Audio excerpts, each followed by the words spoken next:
Making disciples, transforming lives. Saya mau menyampaikan mengenai pengelolaan yang benar. Selain kita harus punya motivasi yang benar, kita harus punya hati yang benar, kita harus punya tujuan yang benar, kita harus juga bisa mengelola dengan benar. Kita buka sama-sama dulu di Lukas pasal yang ke-16. Lukas pasal yang ke-16 ayat yang ke-11 sampai ayat yang ke-13. Saya bacakan, jadi jikalau kamu tidak setia dalam hal mamon yang tidak jujur, alias tidak dapat dipercaya gitu ya, siapakah yang akan mempercayakan kepadamu harta yang sesungguhnya? Dan jikalau kamu tidak setia dalam harta orang lain, siapa yang akan menyerahkan hartamu sendiri kepadamu? Seorang hamba tidak dapat mengabdi kepada dua tuan, karena jika demikian ia akan membenci yang seorang dan mengasihi yang lain. Ia akan setia kepada yang seorang dan tidak mengindahkan yang lain. Kamu tidak dapat mengabdi kepada Allah dan kepada Mamon. Tuhan itu kasih sebuah kesimpulan bahwa kita nggak bisa dua-duanya, kita harus pilih salah satu. Dan di ayat yang ke-10 ditulis, barang siapa setia dalam perkara-perkara kecil, ia setia juga dalam perkara-perkara besar. Dan barang siapa tidak benar dalam perkara-perkara kecil, ia tidak benar juga dalam perkara-perkara besar. Setelah itu Tuhan ngomong kamu harus setia dalam perkara mamon dan bla bla bla. Berarti Tuhan itu ngomong perkara kecil yang disebut di sini itu perkara uang. Nah buat Tuhan uang itu sesuatu yang sebenarnya kecil di mata Tuhan. Tapi buat manusia itu besar bagi kita. Nah buat Tuhan bagaimana kita mengelola uang itu adalah ujian bagi kita, apakah kita bisa dipercaya perkara-perkara yang lebih besar dari sekedar uang itu sendiri. Jadi yang disebut barang siapa setia dalam perkara-perkara kecil ini adalah sebenarnya tentang keuangan.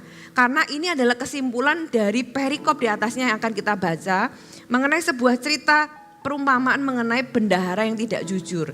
Jadi setelah Tuhan ceritakan semuanya, Tuhan kasih tahu bahwa kita harus setia, harus jujur di area keuangan dan mengelola dengan benar. Kita mulai dari ayat yang pertama, kita baca bergantian, saya dengan saudara. Ayat yang pertama sampai ayat yang ke-9, saya baca yang ganjil, saudara baca yang genap ya, supaya kita sama-sama membaca firman Tuhan. Perumpamaan tentang bendahara yang tidak jujur. Dan Yesus berkata kepada murid-muridnya, ada seorang kaya yang mempunyai seorang bendahara. Kepadanya disampaikan tuduhan bahwa bendahara itu menghamburkan miliknya.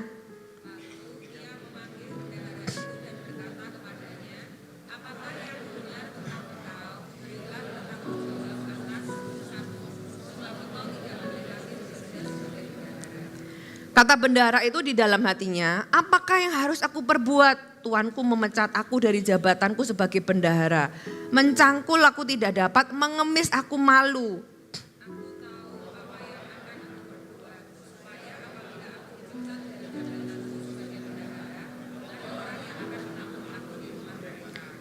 Lalu ia memanggil seorang demi seorang yang berhutang kepada tuannya, katanya kepada yang pertama, berapakah hutangmu kepada tuanku?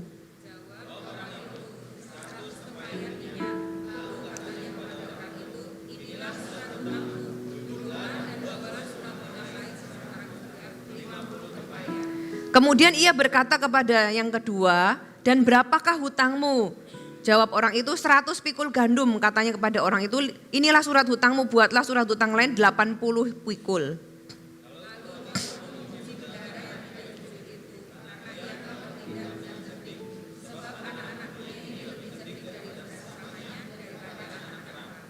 Dan aku berkata kepadamu, ikatlah persahabatan dengan menggunakan mamon yang tidak jujur, supaya jika mamon itu tidak dapat menolong lagi, kamu diterima dalam kemah yang abadi. Ayat yang ke-9 ini seringkali orang bingung artinya apa ya, nanti saya akan jelaskan. Saudara, firman Tuhan ini menceritakan sebuah perumpamaan tentang bendahara yang tidak jujur. Saya tanya, kalau Anda punya bendahara dan bendahara Anda ketahuan korupsi, Anda pecat enggak? Pecat kan? Kita semua sepakat dengan ini. Tuhan pun memberikan perumpamaan dan itu dilakukan hal yang sama. Ada seorang kaya yang punya bendahara, dipercayakan kepadanya, tapi hamba itu menghambur-hamburkan. Tuduhan itu tidak disangkali karena memang itu sudah terbukti.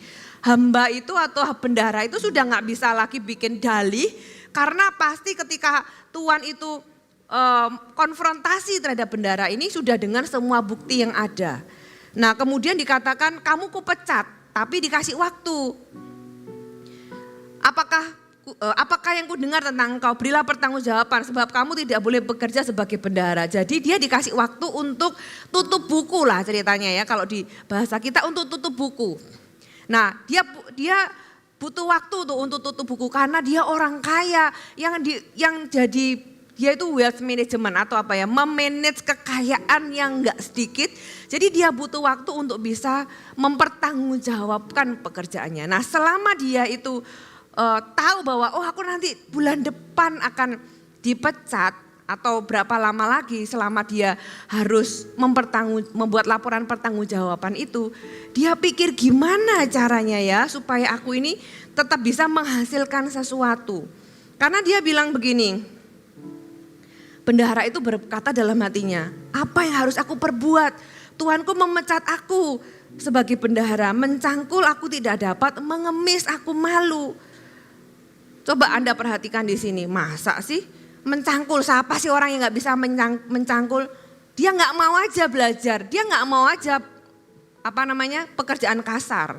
Karena dia udah biasa nih hidup dengan level ekonomi yang cukup tinggi.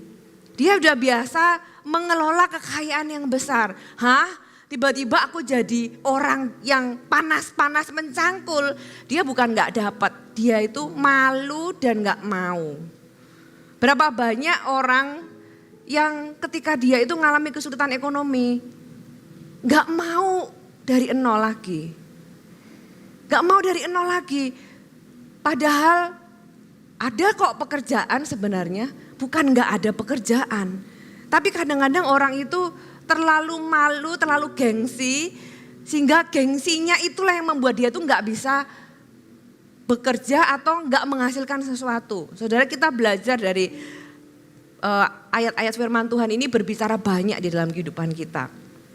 Ya, si bendahara ini tuh dia dikatakan mengemis aku malu, ya mencangkul aku nggak dapat. Dia nggak mau kerja keras, dia nggak mau kerja kasar, dia nggak mau mulai dari nol. Kemudian apa yang dia lakukan? Gimana ya caranya supaya waktu aku dipecat ada yang mau menampung aku di rumahnya. Ya kan, lalu ia memanggil yang berhutang kepada tuannya. Sebenarnya selama dia dikasih waktu untuk membuat laporan pertanggungjawaban, dia itu tetap mencuri loh saudara. Dia tetap mencuri, tapi bedanya mencurinya sekarang enggak masuk kantong pribadi.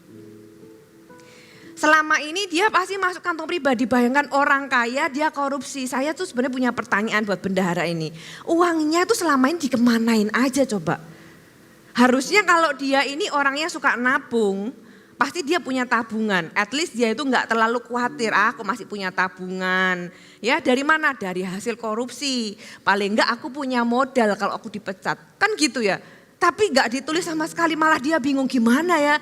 Seolah-olah dia masih butuh orang lain, ya kan, butuh ditampung sama orang setelah dia dipecat. Berarti kelihatan banget nih orang gak punya tabungan. Berarti kemana aja itu uang yang dia korupsi selama ini. Dia pasti beli sesuatu yang gak penting, maksudnya bukan sesuatu yang gak bisa disimpan dan sesuatu yang gak berguna di masa depan. Jadi sesuatu yang sifatnya foya-foya dan menghambur-hamburkan. Kelihatan banget ketika dia mau dipecat, dia gak punya apa-apa. Padahal saya percaya kalau dari cerita ini yang dia curi itu pasti banyak angkanya. Pasti besar. Jadi orang ini terbiasa hidup foya-foya, menghambur-hamburkan tapi uang tuannya. Nah setelah dia itu ditegur, dipecat, selama dia memberikan laporan pertanggungjawaban, dia masih mencuri loh. Tahu apa yang dia curi? Dia panggil yang hutang sama tuannya. Kamu hutang berapa? Yang ditulis firman Tuhan cuma 2, tapi saya percaya lebih dari 2. Ini kan cuma contoh karena bentuknya perumpamaan. Berapa hutangmu sama tuanku? Dikatakan 100 tempayan minyak. Ya udah nih anggap aja lunas 100-nya. Kamu buat surat utang yang baru 50. Jadi dia membaikin sama orang lain. Dia pakai uang tuannya bukan lagi untuk foya-foya, tapi untuk mempersiapkan dirinya di masa depan. Nangkep ya saudara ya. Jadi kalau selama ini dia itu entah berapa lama, saya enggak, firman Tuhan enggak menceritakan, dia korupsi masuk kantong pribadi, di foya-foya beli jam tangan mahal, handphone mahal, baju mahal, tas mahal misalnya ya. Pergi dan sana sini, ya enggak ada bentuknya. Jalan-jalan ke luar negeri. Nah kalau uang ratusan juta buat jalan-jalan ke luar negeri jadinya apa? Jadinya capek saudara ya. Enggak ada bentuknya, benar enggak? Demikian juga hal-hal lainnya. Masuk kantong pribadi tapi enggak ada wujudnya. Makanya begitu dipecat dia pikir gimana ya supaya nanti itu ada yang tolong aku. Makanya dia kemudian tetap mencuri dengan cara uangnya enggak lagi untuk hal-hal yang sia-sia. Tapi dia pakai untuk membangun masa depannya dia. Yang berikutnya kan panggil lagi, mana ada yang hutang lagi sama tuanku, dia panggilin semua. Yang hutang sama tuannya didiskon semuanya. Yang dari 100 utang udah 50 aja. Ya kan tujuannya apa? Supaya orang-orang yang dia diskon ini ingat sama kebaikannya dan ketika dia nanti dipecat, orang-orang yang dia baik-baikin ini, yang dia membangun hubungan pakai uang tuanya yang sebenarnya dia masih curi, gitu ya. Dia itu mempersiapkan untuk masa depan dia sendiri. Oleh sebab itu, lalu Tuhan itu memuji bendahara yang tidak jujur. Loh gimana sih? Saudara memuji enggak? Luar biasa, yang dipuji bukanlah ketidakjujurannya. Ya, masa Anda ada maling Anda tepuk tangan ya, enggak mungkin ya kan. Yang dipuji sama tuannya adalah kecerdikannya. Yang dipuji sama tuannya adalah perubahan yang terjadi di bendahara ini. Bendahara ini akhirnya tahu apa gunanya uang. Bendahara ini akhirnya sadar uang itu harusnya dipakai buat apa. Sebab anak-anak dunia ini lebih cerdik terhadap sesamanya dikatakan daripada anak-anak terang. Jadi orang ini tahu bahwa uang itu dipakai untuk membangun hubungan. Tidak untuk foya-foya dan untuk kesenangan pribadi saja. Ternyata uang bisa dipakai untuk membangun hubungan. Makanya tuh firman Tuhan katakan anak-anak dunia ini lebih cerdik terhadap sesamanya daripada anak-anak terang. Dan aku berkata kepadamu, ikatlah persahabatan dengan menggunakan. Kalimat ini mengajarkan kita bahwa uang itu adalah alat dan bukan tujuan. Dari mana? Kalimat ini berkata ikatlah persahabatan dengan mempergunakan. Kita hanya bisa mempergunakan alat, betul nggak saudara ya? Yang digunakan itu kan alat, jadi itu bukanlah tujuan. Mempergunakan mamon yang tidak jujur. Mamon yang tidak jujur itu uang kata lainnya. Karena mamon yang tidak jujur itu ngomong tentang dewa pada waktu itu yang menggambarkan tentang uang. Supaya jika mamon itu atau uang itu tidak dapat menolong lagi, artinya gini loh, kalau nanti kita itu sudah tidak ada di dunia ini lagi, kalau kita itu mengikat persahabatan dengan orang, tujuannya untuk membawa mereka itu datang kepada Yesus. Ketika kita nggak di dunia ini lagi, maka kita diterima di kemah yang abadi. Nah dari cerita ini saya mau kita belajar sama-sama bahwa Anda dan saya itu adalah bendaharanya Tuhan. Katakan amin. Tuhan itu yang punya langit dan bumi. Tadi yang saya ajarkan di orang muda yang kaya, dia nggak tahu bahwa orang kaya yang bodoh, dia nggak melihat peran Tuhan di dalam kehidupannya. Dia nggak melihat peran Tuhan di dalam bisnisnya. Padahal yang memberikan cuaca yang baik, yang membuat kita tuh bisa kerja dan sebagainya, itu Tuhan. Yang membuat kita bisa menghasilkan sesuatu itu Tuhan. Saudara, kalau kaki kita itu nggak bisa jalan, kita juga nggak bisa bekerja. Kalau kita masih diberikan kekuatan, kesehatan, jangan anggap itu sesuatu yang semua orang punya, enggak loh saudara. Anda harus tahu itu adalah berkat dan kepercayaan dari Tuhan untuk kita. Dan kalau kita itu salah satu syaraf kita itu diputus, waduh saudara kita bisa agak miring gitu ya. Entah orangnya, entah jalannya, entah otaknya. Saudara, kalau hari ini kita masih bisa berdiri tegak, jalan dengan baik, berpikir dengan lurus, itu semua dari Tuhan. Dan kita harus tahu peran Tuhan di di dalam kehidupan pekerjaan dan bisnis kita. Nah, bendahara yang tidak jujur ini dia nggak menyadari. Dia itu pokoknya jadi bendahara, dia nggak menganggap apa yang di tangannya dia itu adalah kepercayaan yang perlu dijaga. Tahu nggak saudara bahwa apapun yang ada di hidup kita itu adalah kepercayaan yang kita harus jaga di hadapan Tuhan. Kalau Tuhan hari ini membuka pembukuan Anda, kira-kira Anda dipecat atau tetap dipekerjakan? Kalau Tuhan membuka keuangan kita, kira-kira Tuhan itu memuji atau tambah mencela? Kalau kita adalah bendaharanya Tuhan, kita harus bisa mempertanggungjawabkan apa yang Tuhan percayakan dalam kehidupan kita, saudara. Kita ini adalah pengelola, Tuhan itu pemilik segala sesuatu. Nah, dari bendahara ini kita tahu, kita belajar. Ternyata bendahara ini kan memfoya-foyakan. Berapa banyak dari orang Kristen kita tuh nggak tahu mengelola dengan baik. Makanya hari ini saya mau memberikan Anda sebuah fondasi bagaimana kita bisa mengelola keuangan dengan baik.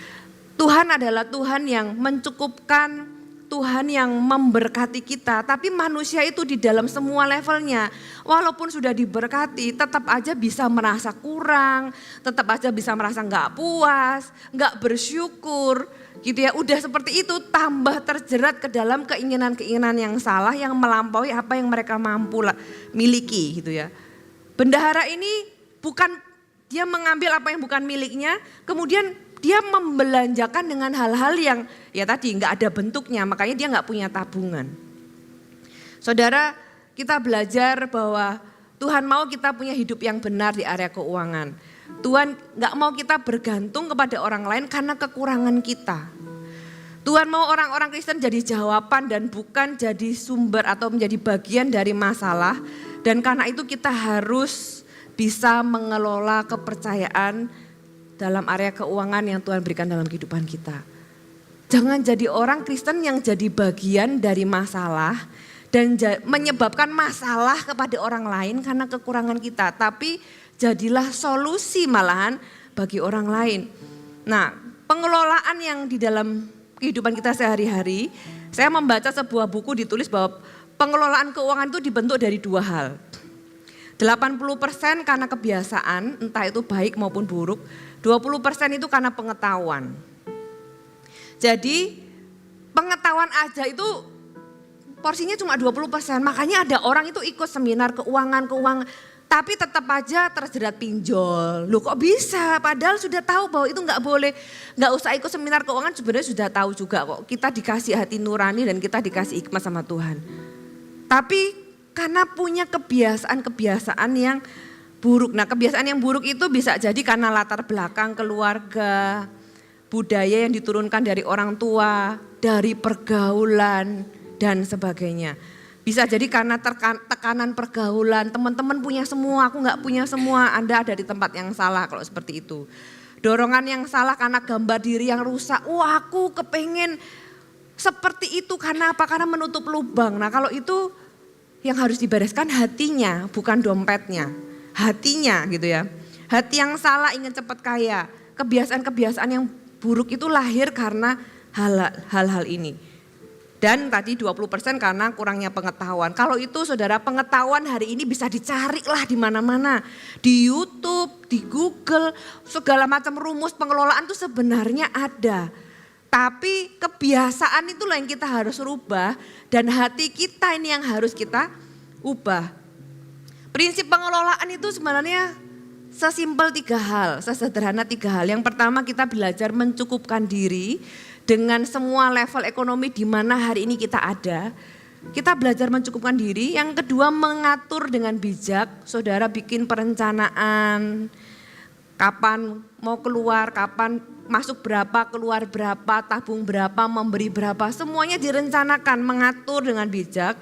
Dan yang ketiga punya prioritas yang benar. Sudah sebenarnya pengelolaan itu sesimpel 3 poin ini. Yang pertama kita bisa mencukupkan diri gitu ya, mempunyai rasa cukup dulu. Kita punya cukup bisa bersyukur dengan yang apa yang ada kita kelola dulu gitu ya, mengatur dengan bijak dengan prioritas yang benar. Ya banyak orang itu sering merasa nggak cukup, nggak puas. Saya kasih tahu cerita di ibadah yang kedua. ada beberapa ciri orang yang hatinya itu cinta uang. Nomor 1 adalah rasa tidak puas. Tidak puas bukan berarti kemudian kita nggak boleh, kita harus berpuas diri dan nggak ngapa-ngapain, bukan. Tapi nggak puas itu dalam arti mengeluh terus gitu ya. Dapat berapapun mengeluh.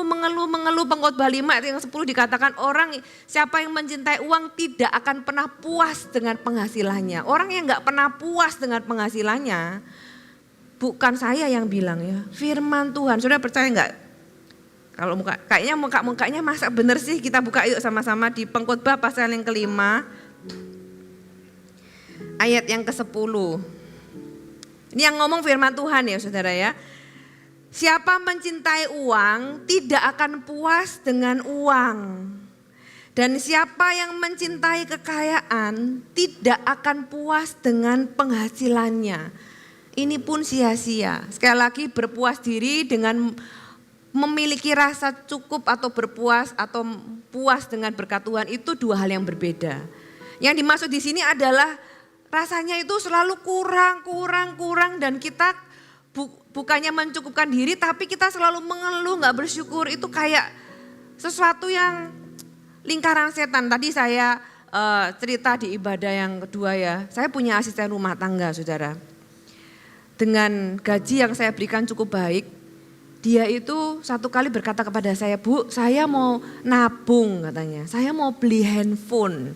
Oke, kenapa handphonemu rusak tak? Enggak sih, saya cuma pengen beli yang baru. Kamu mau beli handphone apa? Handphone iPhone 15. Saya sampai mikir, wih lebih bagus dari handphone saya dalam hati saya. Nah, ya dalam hati ya terserah aja, itu uang-uangnya dia bisa nabung. Tapi lo uang yang sama itu kalau Bapak asisten rumah tangga saya yang sebelumnya uangnya dipakai bangun rumah. Nah saya setuju, maksudnya orang ini pintar investasi ya, jadi sesuatu gitu loh. Sampai ini beli handphone iPhone 15, oke baiklah. Terus ada lagi orang gitu ya, saya kenal gajinya 4 juta. Habis gajian pergi ke mall, mungkin dia udah nunggu lama ya gajian, langsung pergi ke mall beli parfum harga 3,5 juta. Sampai saya mikir, wah lebih mahal dari parfum saya dalam hati saya. Cuma nangkap ya saudara ya, ada orang-orang itu mereka bukan mencukupkan diri namanya. Gak heran kalau akhirnya kurang, iya selamanya kalau kamu hidup kayak gitu ya akan kurang gitu kan. Orang itu akan selalu kurang, ternyata bukan masalah kurang uangnya tapi mereka itu gak baik di dalam mengelola. Menginginkan hal-hal yang di luar kemampuannya. Mau jadi apa gitu ya. Sampai saya bingung mau pamer ke siapa sih gitu ya. Tapi ya kalau hati kita itu salah, kita nggak tahu mengelola dengan baik dan hati kita salah, kita akan terjebak dengan hal-hal yang demikian. Padahal firman Tuhan katakan di Ibrani 13 ayat ke-5, saya bacakan. Janganlah kamu menjadi hamba uang dan cukupkanlah dirimu dengan apa yang ada padamu. Karena Allah telah berfirman, aku sekali-sekali tidak akan membiarkan engkau dan aku sekali-sekali tidak akan meninggalkan engkau. Saudara, di Lukas pasal yang ketiga juga diajarkan bahwa pertobatan kita itu juga harus ditunjukkan lewat perubahan kita di dalam pengelolaan keuangan. Saudara bisa baca nanti di rumah Lukas 3 ayat 7 sampai 14 karena cukup panjang. Pertobatan kita bukan hanya sekedar kita rajin baca firman, tapi ditunjukkan dari bagaimana kita berubah dalam kita mengelola keuangan kita. Pertumbuhan rohani kita harus dapat dilihat dari perubahan sikap kita terhadap uang. Pertobatan kita juga seharusnya dapat dilihat dari perubahan bagaimana kita memakai uang kita. Itu yang Tuhan mau berubah dalam kehidupan kita. Kita harus tahu gimana cara kita mengelola uang. Pemasukan kita berapa? Anda harus tahu berapa pemasukan Anda, berapa pengeluaran Anda. Sehingga kita itu tahu kita tuh dipercaya berapa dan kita itu kelolanya bagaimana. Ya, buat perencanaan keuangan. Budgeting bulan ini kira-kira butuh apa? Biaya pengeluarannya berapa? Jangan sampai jadi orang itu loh ditanyai gini, gajimu berapa? Sekian gitu ya. Kamu pakai buat apa aja? Enggak tahu. Loh uangku pokoknya sudah habis. Terus kamu tuh selama ini pakai buat apa aja? Apa ya? Enggak tahu, pokoknya habis. Nah itu kelihatan kalau orang itu tidak mengelola dengan baik. Sudah harus tahu berapa uang yang masuk, berapa uang yang keluar supaya Anda sendiri bisa mengevaluasi diri. Saya melakukannya loh saudara setiap bulan. Oke, buat ini harusnya nggak perlu gitu ya. Anda bisa tahu, oh harusnya ini bisa begini-begini. Kenapa? Itu bentuk pertanggungjawaban kita kepada Tuhan. Kalau Anda melihat bahwa apa yang Anda terima itu adalah kepercayaan dari Tuhan. Kenapa orang nggak melakukan pengelolaan dengan baik? Karena dia pikir itu bukan dari Tuhan. Karena Anda berpikir Anda nggak bertanggung jawab sama Tuhan. Tapi kalau Anda tahu Anda harus bertanggung jawab sama Tuhan, saudara perlu mengelola dengan benar. Katakan amin. Ya, mengatur dengan bijak. Ada tiga hal di dalam pengaturan. Yang pertama, pengeluaran tentunya ya, mengeluarkan belanja. Yang kedua, saving atau simpanan atau tabungan. Yang ketiga itu pemberian. Ya, saya mulai dengan belanja gitu ya. Bedakan antara kebutuhan dan keinginan ya. Anda pasti tahu lah, kebutuhan, keperluan, keinginan gitu ya. Kebutuhan adalah hal-hal yang kita perlukan untuk bisa survive, seperti makanan, pakaian, kesehatan gitu ya, dalam kurung biaya pengobatan maksudnya kalau kesehatan ya, entah itu biaya pengobatan, vitamin, tempat tinggal dan lain-lain gitu ya. Itu ngomong tentang kebutuhan, hal-hal dasar, kebutuhan primer. Tapi kebutuhan primer itu sendiri juga ada levelnya. Mau makan di mana? Mau makan di rumah dengan budget yang sederhana atau makan di restoran? Anda juga perlu kan ini kebutuhan primer gitu kan. Makan di restoran terus ya nggak heran kalau misalnya kurang. Kalau Anda mampu nggak apa-apa. Saya ini nggak ada yang harus begini harus begitu, enggak. Semampu Anda, makanya dikatakan mencukupkan diri karena setiap orang itu punya ukuran masing-masing dan punya kebutuhan masing-masing. Ya, keperluan melibatkan pilihan kualitas barang. Anda butuh beli apa? Beli mobil misalnya. Mobil juga ada range harganya. Rumah juga ada range harganya, ya kan? Apalagi makanan tadi saya bilang itu juga ada range harganya. Nah, bedakan lagi dengan keinginan. Keinginan adalah pilihan yang seharusnya hanya boleh kalau ada kelebihan dari mencukupkan kebutuhan. Nah, kalau makan aja nggak dihitung, aku pengen beli parfum pokoknya. Kan keinginan sudahan ya, karena dia nggak ngitung kebutuhan. Gaji 4 juta belum perpuluhan. Ya kan, kalau perpuluhan kan tinggal 3,6, terus beli parfum 3,5 lah, masa hidup 100.000 buat makan 1 bulan? Kan itu nggak masuk akal, akhirnya apa? Nggak perpuluhan, wah tambah lebih meresikokan hubungan dengan Tuhan dan masa depan. Nah kadang-kadang bukan karena yang salah Tuhan, kadang-kadang kitanya ini yang nggak tahu bedanya antara kebutuhan, keperluan, keinginan. Contoh kalau Anda belanja, ibu-ibu yang belanja ya bawa catatan dari rumah kalau perlu ya. Soalnya apa? Apalagi kalau ke supermarket gitu kan. Maunya belanja A, B, C, D, E. Pulang-pulang sampai Z gitu ya. Ternyata yang ini tiba-tiba ini perlu, bener nggak? Saya juga ibu-ibu sih jadi saya tahu gitu. Apalagi kalau bawa anak. Tahu-tahu yang nggak ada di budget tiba-tiba keluar. Ya, terus kalau misalnya Anda berencana makan di luar, ya rencanakan makan di mana. Kemudian Anda sudah tahu budgetnya berapa. Saya biasanya lihat dulu, apalagi sekarang zaman semua serba kita bisa tahu dulu kok sebelumnya, ya kan? Bisa cek menunya, harganya berapa, kira-kira berapa. Jadi semuanya itu diatur dengan bijaksana. Dan belajar berkata tidak terhadap diri sendiri itu sama pentingnya dengan berkata tidak sama orang lain. Contoh kalau Anda diajak, nonton yuk, makan yuk, ayo kemana yuk gitu ya. Nah kalau Anda enggak mau gitu ya. Terus alah sekali aja, nanti enggak lagi kok gitu kan. Nah kata sekali aja itu tuh biasanya enggak mungkin sekali sih biasanya. Biasanya kalau ada sekali itu ada 2, ada 3 kali. Ya, jadi belajar berkata tidak terhadap orang lain sama pentingnya dengan belajar berkata tidak untuk keinginan sendiri yang memang belum kemampuannya. Kita belajar untuk kelola dengan baik, amin. Ya, kemudian apalagi bagaimana saya juga Saya pernah mengajarkan ini di gereja Moratorium di Jakarta. Saya juga rindu jemaat itu juga mereka tidak terjerat hal-hal yang salah, keinginan-keinginan yang salah dan sebagainya. Khususnya kalau di kota besar ya, saya nggak tahu kalau di Cirebon bagaimana. Kalau di Jakarta yang paling common, yang paling banyak terjadi adalah orang itu terlilit hutang kartu kredit. Sekarang terlilit hutang pinjol. Itu ada di mana-mana saudara. Dan saya sedih kalau itu adalah umat Tuhan. Hutang itu salah atau benar, tergantung hutangnya. Kalau Anda KPR, saudara, kalau Anda bisa memastikan Anda bisa membayar dengan baik sesuai dengan kemampuan bulanan, itu bukan hal yang buruk. Karena Anda sudah memperhitungkan dan mengukur semua resikonya. Tapi kalau untuk sesuatu yang sifatnya selalu kelihatannya emergensi, selalu kelihatannya mendadak, keperluan mendadak, itu sebenarnya dipertanyakan. Dan selalu carinya itu lewat gesek kartu kredit, hutang pinjol. Kemudian saya pernah saudara, entah gimana, saudara tahu pinjol ya, pinjol itu jahat sih menurut saya. Karena kalau ada orang yang hutang, dia itu bisa masuk ke kontaknya orang itu dan memberitahu bahwa orang ini tuh punya hutang pinjol yang belum dibayar. Saya pernah dapat SMS memberitahu saya bahwa si ibu ini, saya jadi tahu si jemaat ini ternyata punya hutang pinjol dan belum dibayar.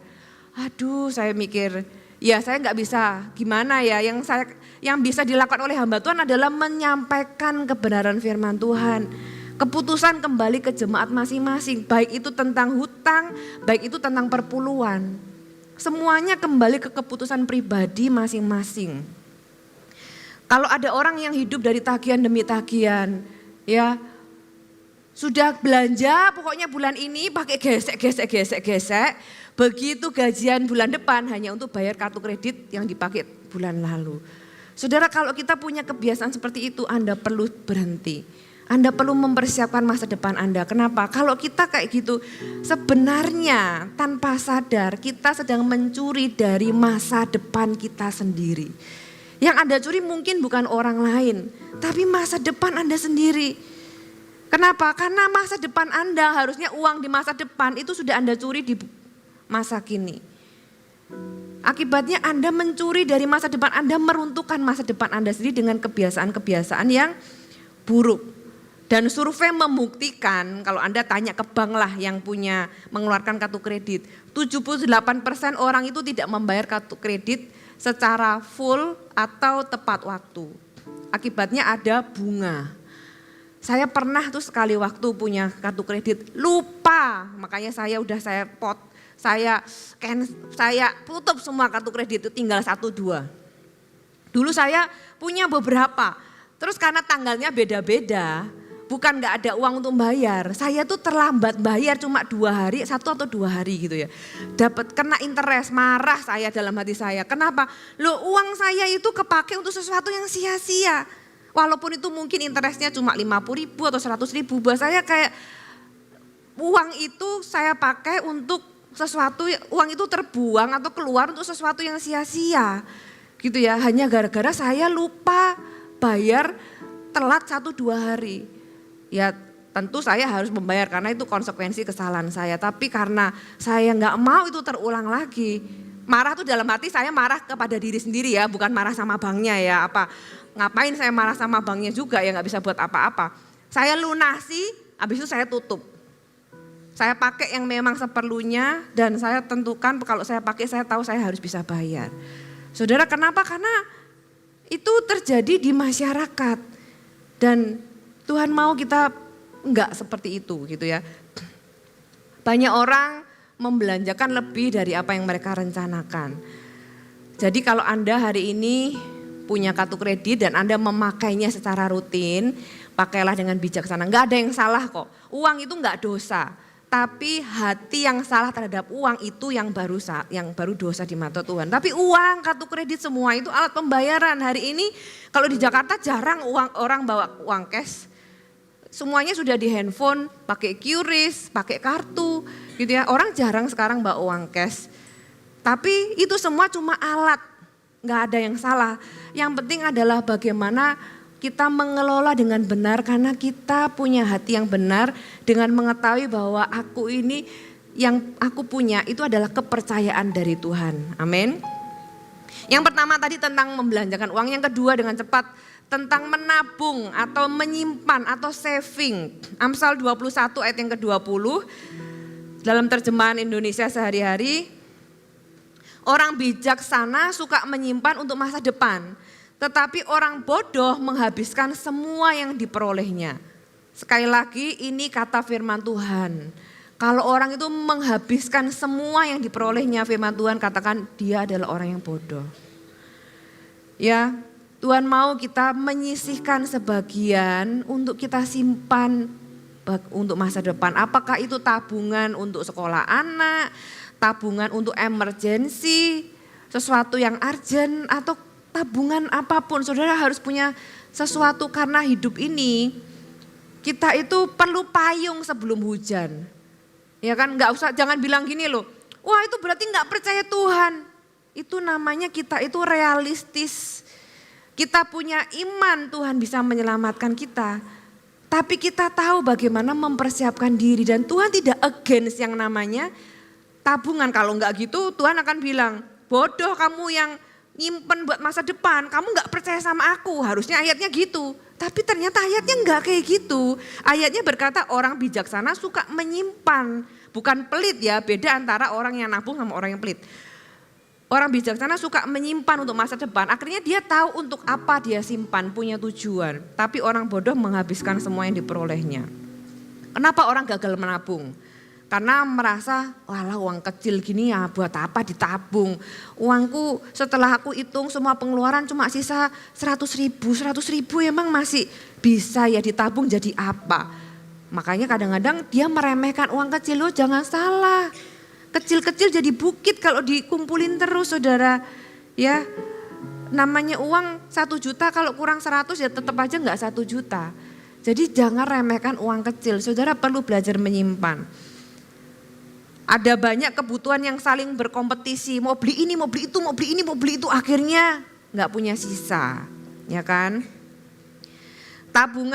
Tujuan tabungan Anda tidak lebih tinggi daripada keinginan kita makan pizza. Ya keinginan kita untuk beli baju, keinginan kita, tabungan kita nggak punya tujuan yang lebih tinggi. Coba saya tanya, kalau misalnya, ini misal ya, saya dalam nama Yesus nggak terjadi, kalau ada seorang dokter dan berkata, anakmu sedang sakit dan dalam waktu 10 bulan harus dioperasi dan butuh biaya 100 juta. Saya tanya saudara, Anda cari enggak 100 juta itu? Dikasih waktu 10 bulan, 100 juta harus dapat, kalau enggak anakmu itu hidup dan mati. Anda akan cari dan Anda akan bekerja lebih giat dan Anda akan simpan, mungkin bahkan apa yang sebelumnya Anda beli, Anda enggak beli lagi. Kenapa? Karena ada tujuan. Nah sebenarnya tabungan itu ngomong tentang fokus dan sesuatu yang Anda anggap penting. Kalau tadi kan sama kan, kalau nggak ada tujuan Anda nggak akan nabung. Tapi begitu ada tujuan Anda langsung nabung. Milikilah tujuan. Ya aku mau ini, kemudian Anda mulai yang lain akan mengikuti. Oke yang ini nggak usah dibeli, yang ini nggak usah, yang ini nggak usah. Kenapa? Karena aku punya tujuan yang lebih tinggi, punya tujuan yang lebih baik. Dan itu yang membuat Anda akhirnya punya tabungan. Dan itu sekali lagi tidak bertentangan dengan firman Tuhan, malah Tuhan yang menyuruh kita untuk melakukannya. Ya yang ketiga, memberi.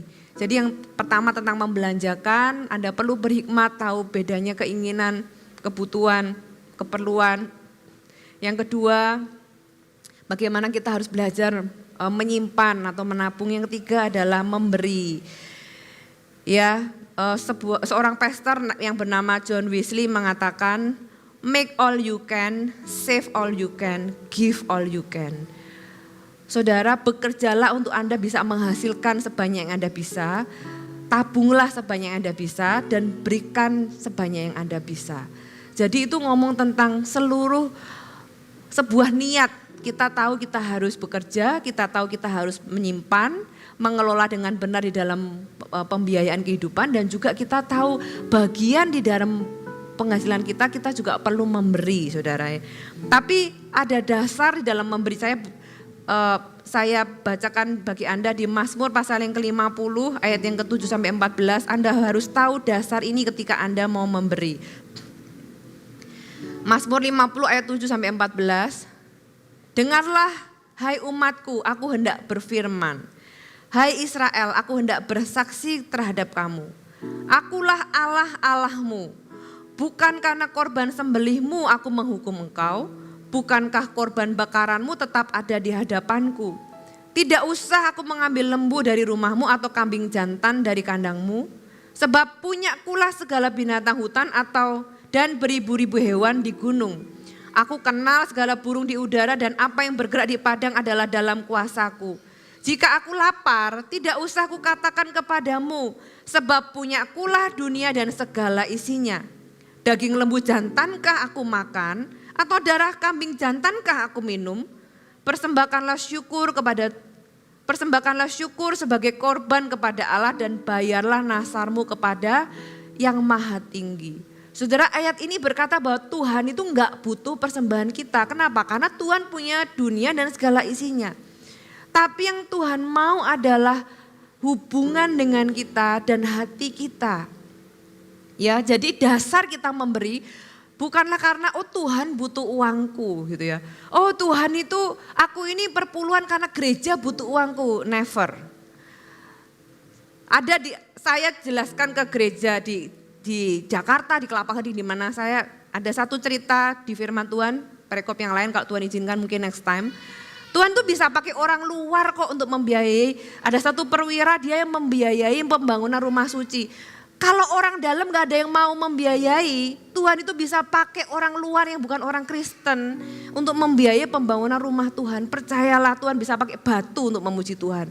Jadi kita sebagai umat Tuhan, kita gak boleh berpikir bahwa karena aku ini gereja ini punya LED. Oh karena aku ini gereja ini punya begini begitu. Kita sebagai sama-sama pemberi di rumah Tuhan.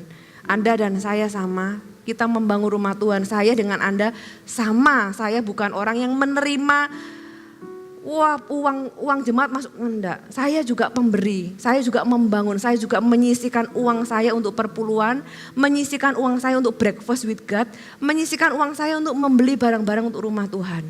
Jadi Anda dan saya sama. Saudara, ketika kita memberi kita harus tahu bahwa bukan karena Tuhan butuh, tapi karena aku butuh memberi. Itu adalah sebuah kesempatan dan hak istimewa untuk semua umat Tuhan bisa terlibat di dalam pembangunan rumah Tuhan.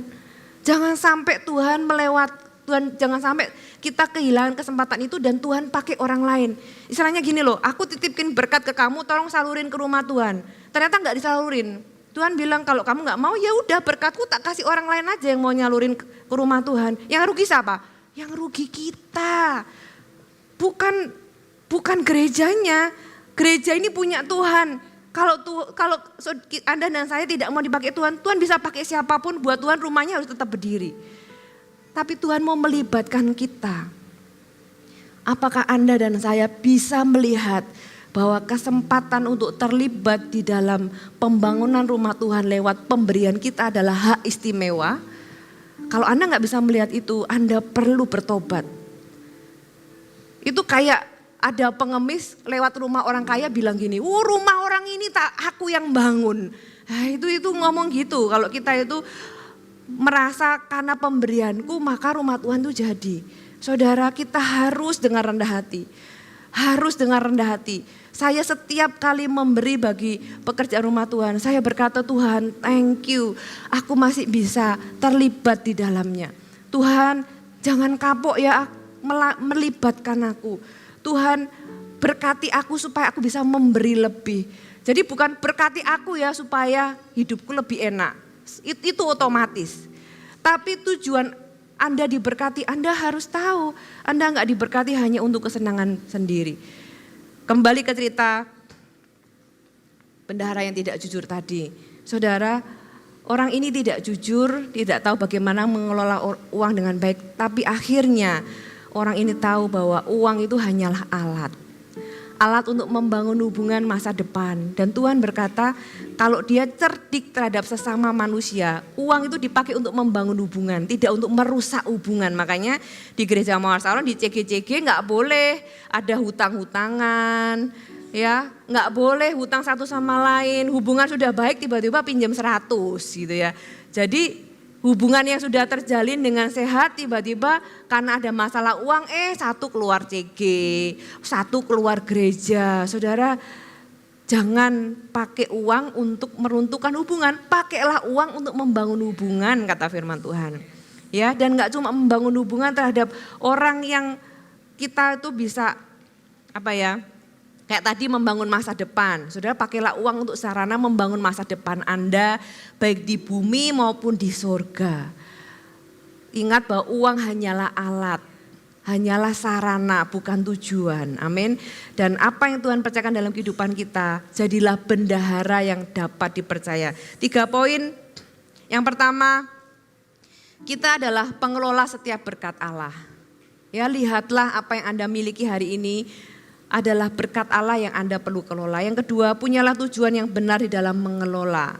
Anda perlu tahu mana bagian yang perlu yang dimakan, mana bagian yang disimpan, mana bagian yang diberi atau disalurkan gitu ya.